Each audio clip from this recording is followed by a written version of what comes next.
taking a walk and I brought out the old Kodak SLR-N comics, which I would...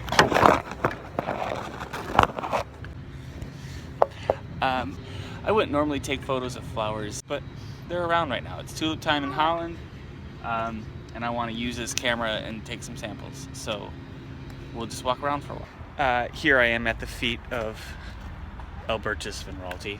I'm gonna take the old Kodak SLR-N out for a spin.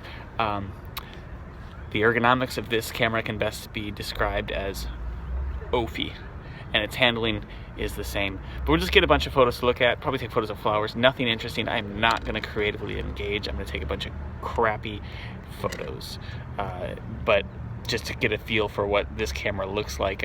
Something I forgot about this camera, it takes forever to turn on. So watch this, turn it on. It's still turning on. 512 megabyte buffer, huh? Or whatever. Still turning on. Now I can take a photo.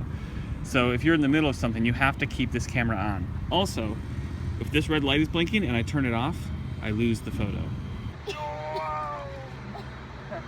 Look at the flowers. They smell really good.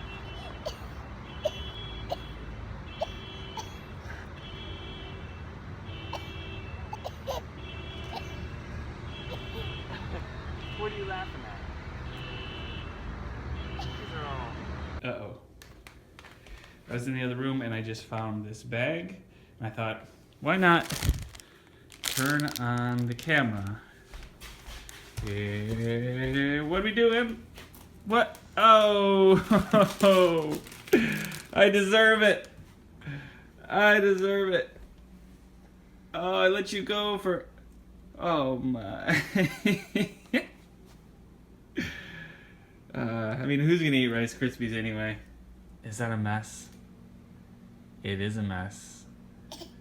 Yeah. Uh-oh, do we need to clean it up? Should we clean it? Good luck with that. Let's see.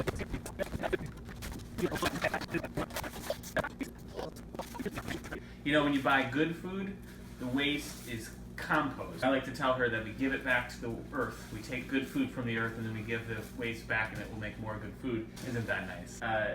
But when it's food like this, it's just like, yeah, it's trash to start and it ends up being trash in the end. I guess you can compost Rice Krispies. It's not trash. It's just like neutral. Just some carbs. I just got tripods and they wobble. Wobble. Oh, great. Wobble, baby, wobble, baby. Wobble, baby, wobble, baby, wobble, baby, wobble. Yeah. All right, then. We're gonna have some peas. What do you think? Let's have some peas. You know what? I started this recording prematurely. Just a second. So what just happened is, let's pick a new angle. What just happened, we clean that. We'll leave that there. Just had story time and my child is more active than ever. And parenting in groups is super complex because she's weaving in and out. You know, how do you respect their personal space and at the same time teach your kid things? And the weirdest part, or the hardest part, is when we match. Look at that. Oh, who's in there? Is that Dad and Imogen? Can you say Daddy? Daddy. What's your name? M. You're M? Yeah. You'll go down? Eating your peas? Okay. There's a certain amount of stuff that you want to communicate, navigate this social scene, but at the same time, I'm in a social scene with a bunch of parents who are also doing that with their kids, so I need to respect them and communicate with them. I find myself communicating to the people around by what you say to your kid. So you're almost losing track of what you're trying to teach your kid by trying to send signals to the other parents. Yes, you know, my child won't steal your kid's is not going to cough all over your kid, steal, push your kid over. But this morning was particularly exhaustive because my child runs everywhere. I mentioned we were at a story hour thing at the library. It was exhausting. If your kid's taking toys from someone else, but that parent wants their kid to learn to share, are you pulling your kid from a situation because you don't want your kid to be the bully? If I had it, let's switch again. If I had it my way, You just put the kids in the room and you let it go, and not have to worry about sending signals to the other parents to tell them, oh, don't worry, I'm not a bad parent. I won't let my kid, whatever. That's my rant of the morning.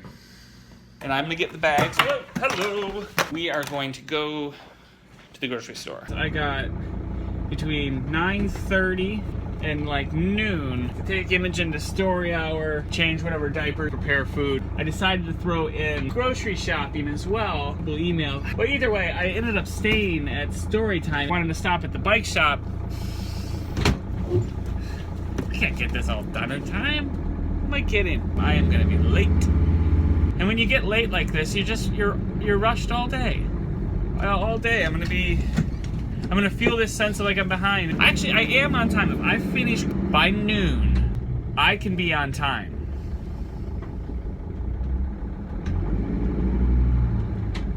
If I don't finish grocery shopping by noon, then I'm not on time. Imogen, how you doing back there? And a quick side note, if I didn't have to edit these vlogs, I honestly think that vlogging would be a net gain in time. And here's how I see that. It keeps my brain engaged. Like if I'm not occupied with something, I end up getting distracted and daydreaming. And this talking to the camera keeps me focused. And I think my brain stays like activated. The epitome of idle is like a click hole where you are just click, click, click. And your brain gets idle and it is honestly 10 times less efficient.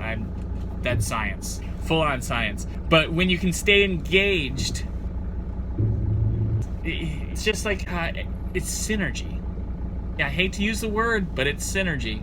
I am accumulating a lot of footage right now, and I don't know if I'll edit it, because editing then cuts into my time. This is enough talking. I'm in the car with Imogen, and I want to make sure she knows that she is number one. All right, Imogen's doing well. One more thing.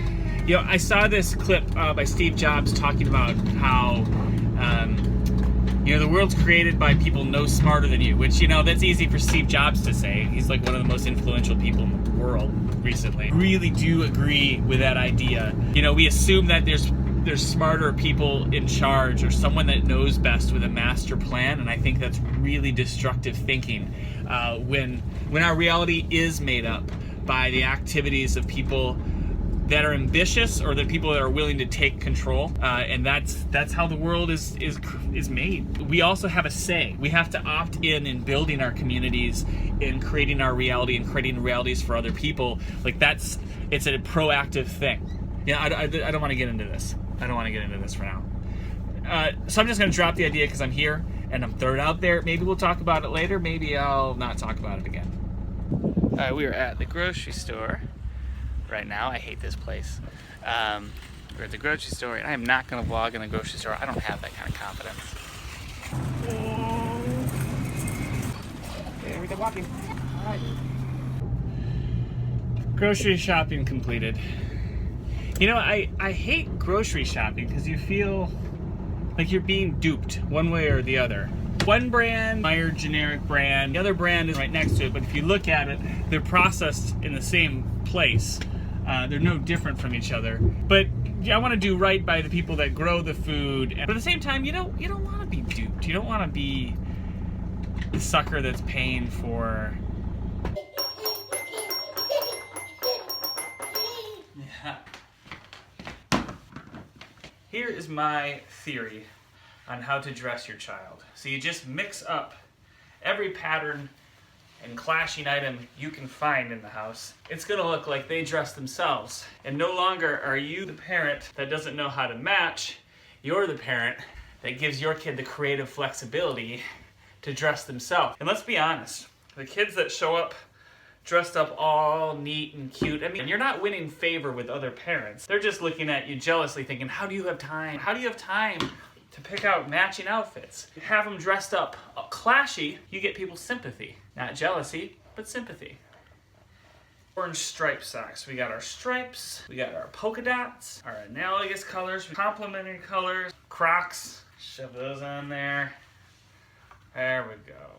And now she looks like the free-spirited, creative kid. You can dress them up and you can make them look mostly matchy, but why not just throw clashy together? But we need to put a coat on you. We are just about there. What do you see?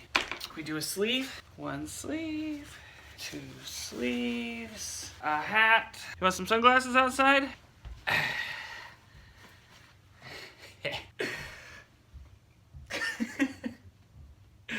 I don't know. I hope I don't ruin you. Creative. She looks, I mean, you can't really mock it. Yeah, your hat. You see your hat? It's so loud and bold that it just seems like you're confident. Cover up cluelessness with confidence.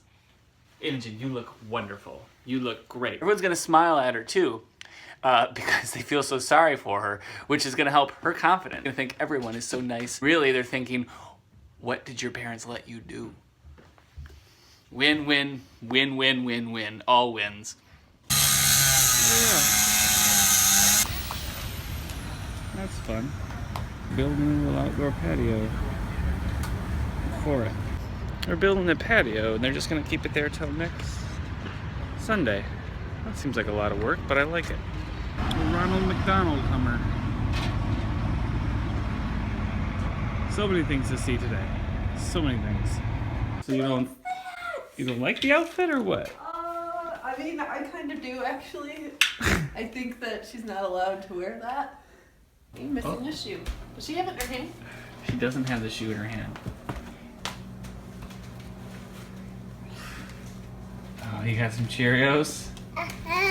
You should throw those all over the floor. Seems to be a good place for Cheerios. Okay.